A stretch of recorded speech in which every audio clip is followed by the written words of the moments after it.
下，这些都是有关督察司的折子。一共多少封了？回陛下，一共整150封，都是有关要求撤督察司的。去告诉平越，再找不到有力的证据，他这个督察司就算夭折了。是，陛下。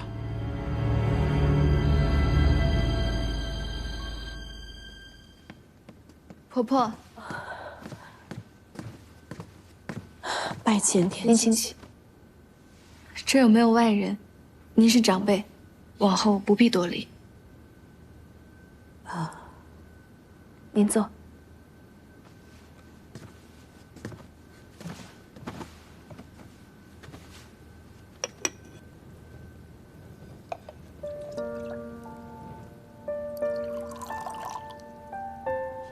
婆婆，昨日在裴府，蓉儿对您出言不敬了，不是本意，实在是气急，还请婆婆能够原谅。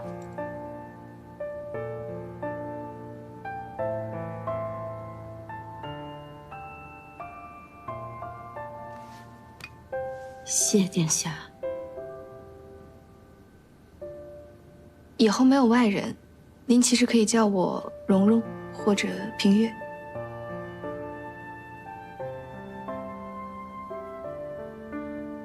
蓉蓉，哎，你们也坐。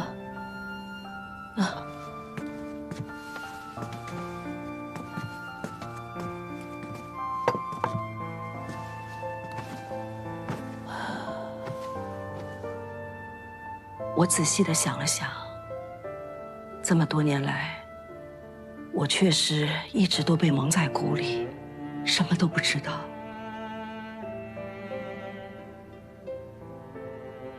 从今往后，文轩想要做什么，尽管去做吧，我会尽全力支持你们。婆婆比我想象中的要更坚强。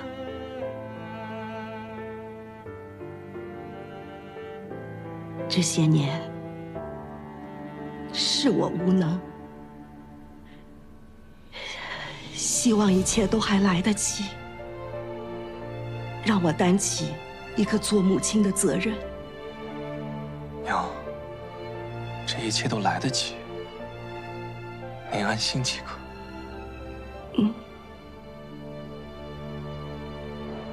殿下此番请大家来，是想请大家支持督察司。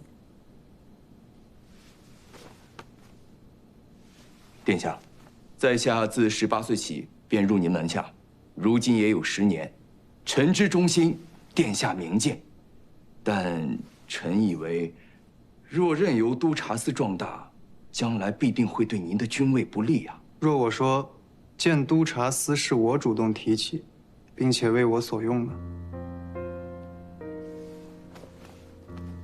殿下，可您能确实保证平越殿下一切都听您的吗？毕竟现在连上官旭大人，他也没放在眼里。既然我选择了平越公主，就有十足的把握她跟我是一心的。我们必须要依靠督察司，才能重新走出一条路来。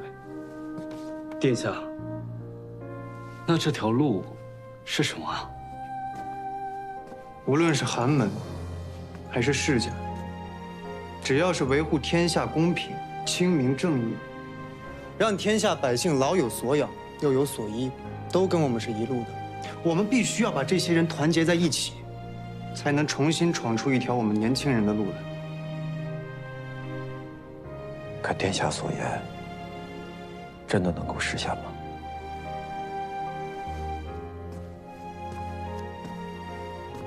只要我们心中有，并且为之努力，我相信在未来的某一天，一定会实现。臣等誓死追随殿下。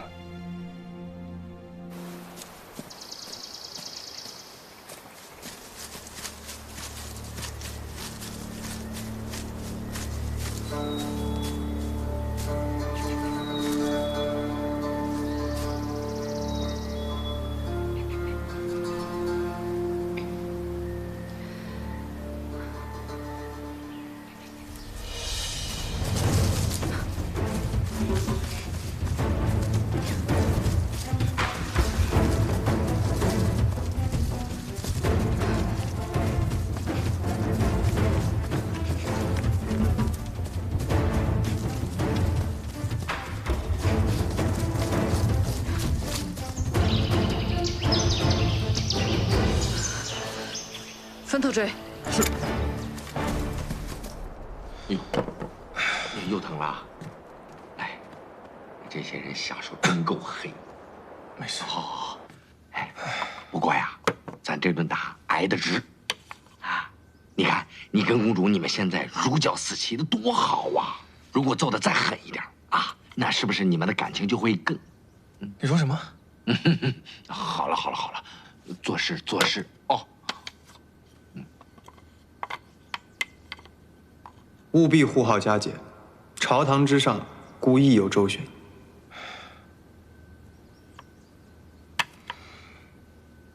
我们也该有所行动了。娘，一会儿一定要好好发挥。婆婆，一会儿看我眼色，重一点。好。见过殿下。文轩见过各位长辈。怎么？驸马和你们行礼，就如同本宫和你们行礼。我说的话，忘记了。裴侍郎，裴侍郎不还礼吗？殿下，二哥昨日受了风寒，还请殿下见谅。原来是病了。那本宫请御医来给你看看吧。来人！不要了。文轩，今日过来，到底什么意思？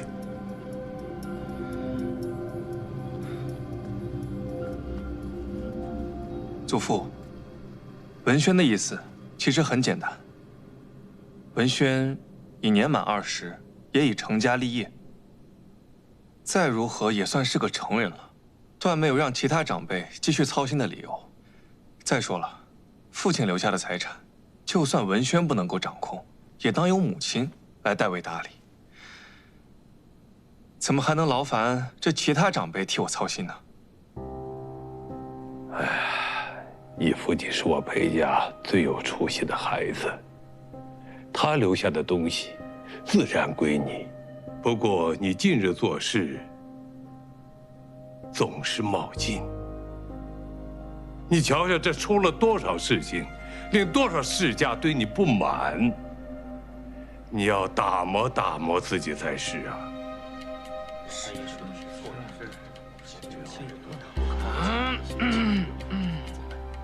诸位说的是，文轩如今确实没有太大出息。不过文轩在御史台也算是有点小权，日后在官场上还望诸位族亲多多帮扶帮扶。今日文轩也在此表个态，我是裴家人，过去是，往后依然是。而且我与平越殿下已经成婚，咱裴家无论如何都与公主脱不了关系。各位长辈，与其讨好那些世家，不如一心一意跟着陛下和公主，如此又何惧世家的威胁呢？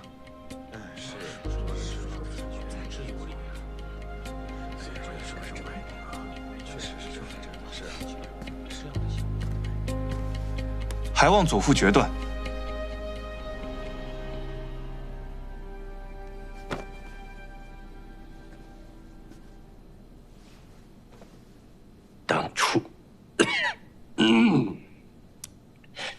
当初这件事情交给我打理的时候，我就同大嫂讲过的。我说日后难免会有嫌隙，你当时怎么说的？你说文轩只是个孩子，他不是那样的人。现在呢？哎呦，算喽，一派胡言！你当初是跟我说，文轩还小，还要回老家守孝，我身子不好，他被别人骗，所以才让我把财产交给你来掌管。你做的那些乱七八糟的事儿，我都不想再说了。可如今，文轩已经是当朝驸马，他也回来了，我好不容易丢尽脸面同你开口问你要钱，你竟然不还，你怎么这么不要脸啊？你，哎，二叔，我娘的意思呢，不是怪你，也不是怀疑你，知道你是为我们好，但文轩确实是缺钱。原来你一直都是在骗我，亏我如此的信任，你竟然这么骗我！你到底对我儿子做了多少亏心事？亏我把你当成弟弟一样来看待，你怎么如此的狠毒？事情不是这个样子的，你听我讲。我不想听你解释，我都知道了。你知道什么了？你知道你当初竟然要杀了他！这件事，我今天不同你计较，今天就只一件，你把钱还给我们！干什么？我告诉你，这是文轩的钱啊！你一定要把钱还给我们！我怎么是辜负了你这个狼心狗肺的东西？当初要是没有李治，你能有今天吗？好好的想想，当初要不是为了你，替你去户部求亲托关系，你能有今天吗？你忘了你是如何的跪在他面前说要把文轩当亲生儿子一样对待？你这个狼心狗肺的东西！我又没说不还，我只是代为保管。但是挺好。裴文轩，他现在有那么多的事情要忙，他管得了吗？还有你，难道要交于你？我一片好心啊，我代为打理。我不管。看我的。殿下，巡川大人到。殿下，请大人怎么样？还好，命保住了。你们下去吧。是。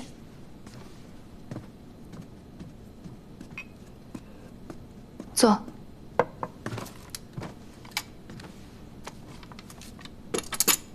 你是他带大的吧？是。没有想过同他说你的事。暂时先不说这么多吧。说了，他老人家会担心的。只要告诉他我还活着，他老人家放心就好。也好，这个名单你拿着。我可能会被困在宫里，所以到时候你有2个职责。第一，保护好秦家人，绝对不要让任何人将他们带离公主府半步。明白。第二，你去找上官雅，清出这份名单里合适的人选，拿到当年黄平县探墨军饷的证人口供。是。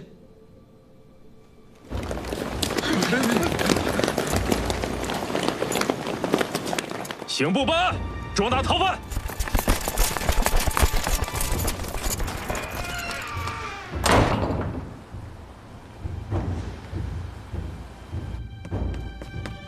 殿下，殿下，是苏荣清苏大人带着刑部的人来，他们说要见您。哎，无忌，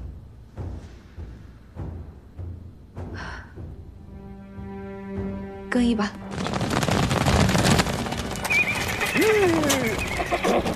大人，后面有人。去前面找个客栈，先落脚休息。休息？对。撤！撤！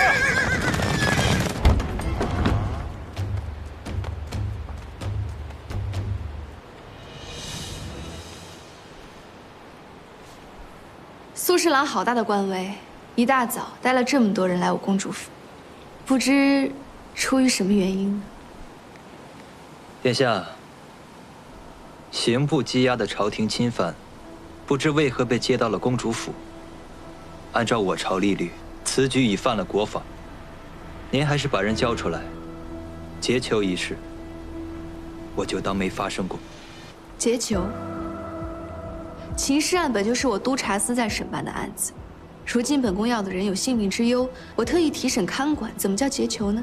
殿下就算要提审犯人，也要按照例律流程，由相关官员审批通过。您还是把人交出来吧。您要想清楚一点，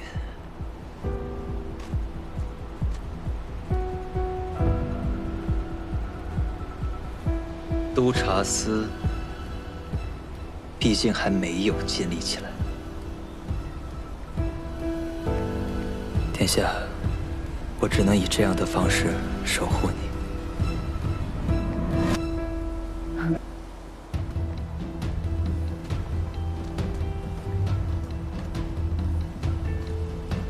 你威胁我，你在威胁我。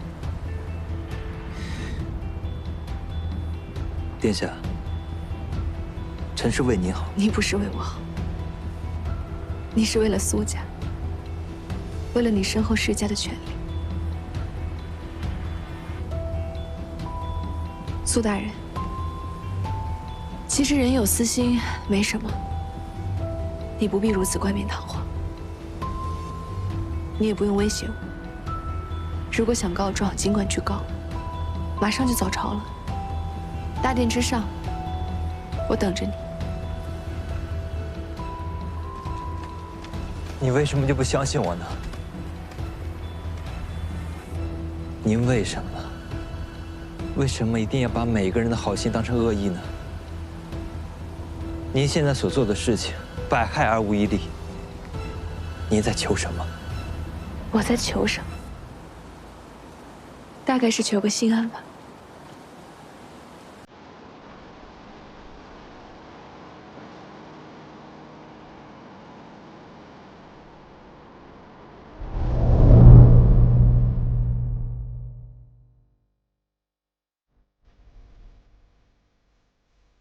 像站在深不见底的万丈悬崖，可这开满了你喜欢的花，要如何喊出那句想说的话？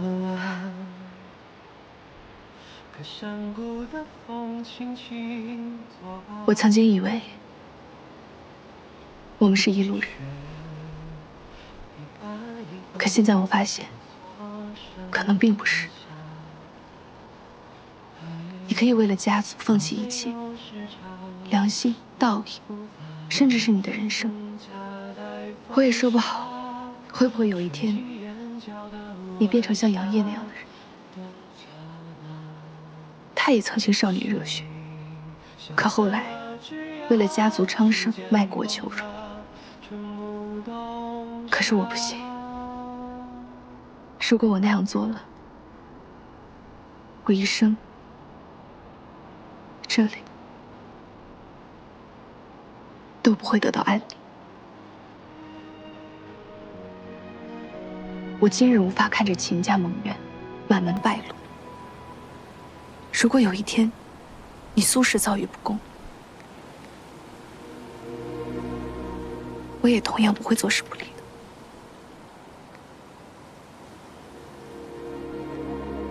你说的对，如果我只是为了权势，今日所做的一切对于我来说没有太大利益。我应该和世家绑在一起，不该建立督察司，不该查秦氏案。可是我要权力，不是因为我想当人上人，而是我想要活在一个我想要的世界，一个正义与公平的世界。公平，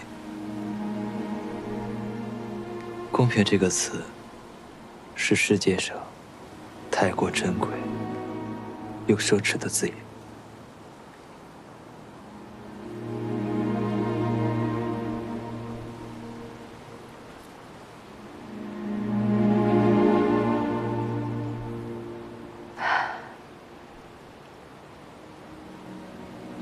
苏大人不必劝我，也无需拦我。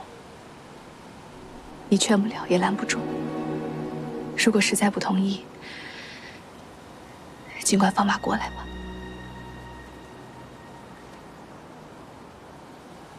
太子和我不是一道的，我的路我自己走。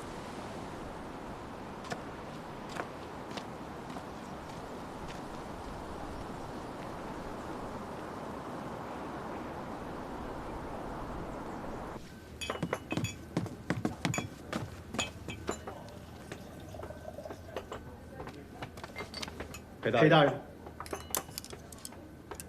怎么就只有你们2个？其他人呢？许是水土不服，2人都闹肚子，就不下来陪大人用餐了。知道了，坐下来吃吧。是。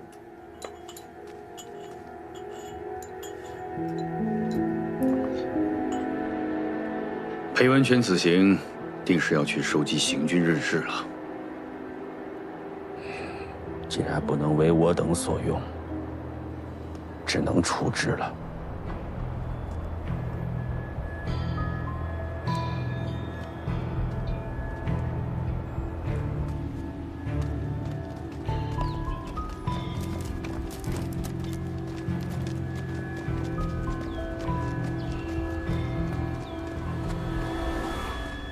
明月，朕昨夜接到折子，奏你夜闯刑部，劫了秦家一家人。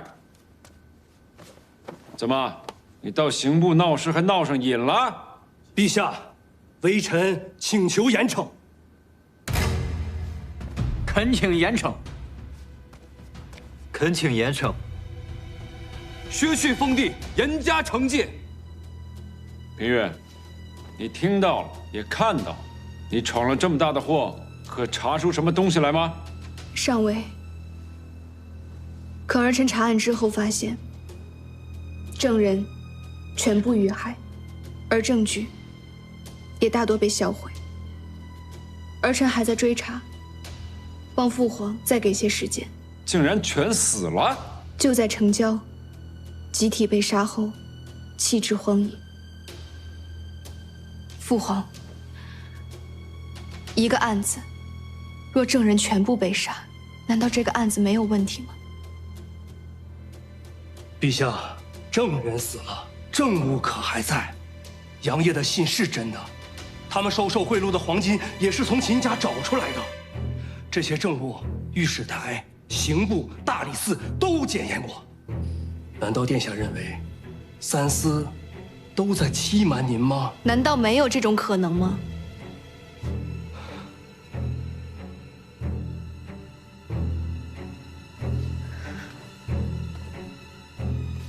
本宫建立督察司，你们这些人日思夜想如何夺权，如何让本宫知难而退。你堂堂刑部尚书，面对如此疑点重重之案，不思如何查案，不思还原真相，只想着玩弄权术，视人命如草芥，你让本宫如何不怒？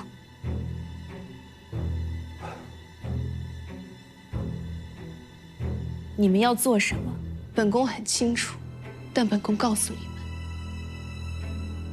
要被你们冤死的秦家人，他们不仅仅是几个朝臣、几条人命，他们是边境的高墙，是大夏的脊梁，而你们今日要毁掉的是大夏的江山，是大夏的未来，所以，本宫绝不会让步。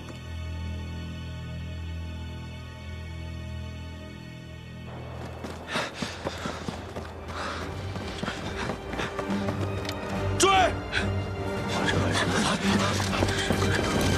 擅闯刑部的责任我担着，但我就问你们一句话：秦家人，你们敢不敢放在我这儿？秦氏案，敢不敢让我查？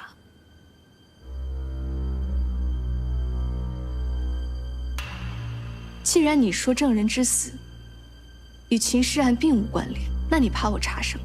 陛下，微臣不是怕殿下查案，微臣是怕殿下闹事啊。若是孤来保证呢？只怕太子殿下约束不了平越公主。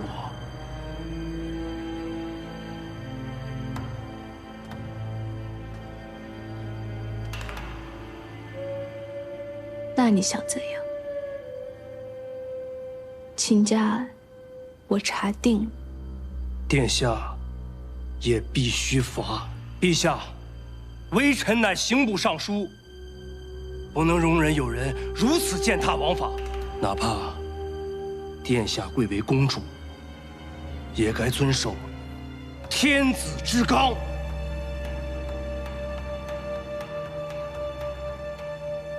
好，那就如谢大人所言，启禀父皇，擅闯刑部乃儿臣之错，儿臣愿自请杖责30，北雁塔诵经1月。可刑部之人办事不力，对关键证人不多加保护，间接导致证人全部死于他人之手，此为1罪。父皇受命儿臣掌管督察司，可刑部却不肯听从圣旨安排，不肯全力配合调查，反而借以规章之名对儿臣百般刁难，藐视父皇权威，此为2罪。陛下，如今得知证人已死，此案有疑，却揽之待政，不肯深查，此为3罪。一派胡言！谢大人乃刑部尚书，掌管刑部，如今刑部上下弊端百出，谢大人难辞其咎。儿臣自愿领罚，可整顿刑部，势在必行。以上3罪虽集中于秦氏案，但管中窥豹，刑部平日此般办案风格，实乃危害社稷之事，还请父皇上下严查，绝不姑息。我这外甥女是个人物了。公主言之有理，还请陛下严查刑部一干人等。恳请陛下严惩刑部。父皇，秦家案既然儿臣已经插手，便不会放下，还请父皇再给儿臣20日。陛下，不可。20日后，若查不出什么，便说明秦家案并无冤屈，是儿臣在胡闹，儿臣自愿领罚，逐出华京，自回封地，再不入京。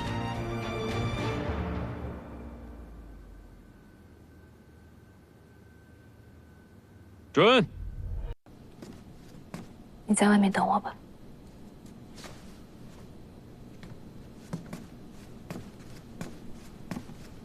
父皇，过来坐吧。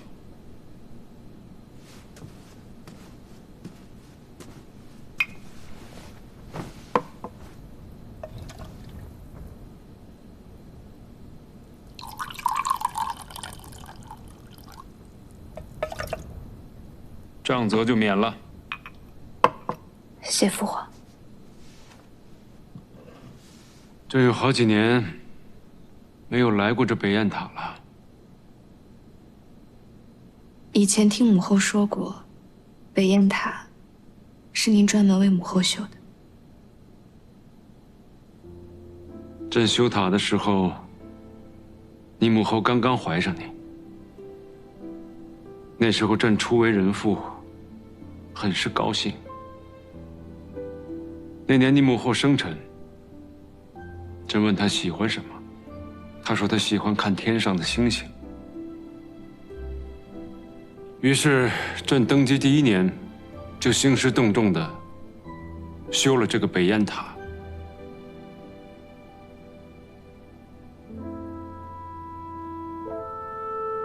后来朕才发现，你母后是喜欢站在这里，看着万家灯火。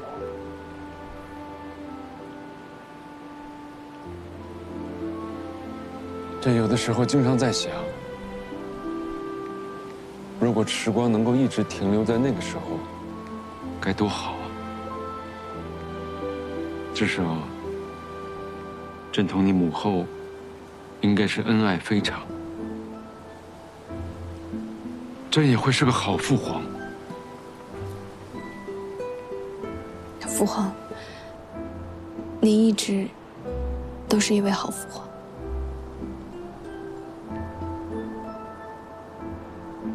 蓉儿，你是个聪明的孩子，比川儿要聪明。川儿只是还小，你也还年少，可是你看待事物就比他透彻得多。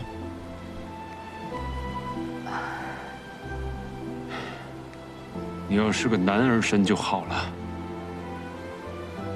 父皇，川儿其实真的挺好的，可能是您对他了解甚少。传人是很好，就是同朕太像了。蓉儿，许多事，朕也是逼不得已。朕不求你不怪朕，但求有朝一日，朕100年之后，你能知道，朕其实心里是希望你和川儿过得好的。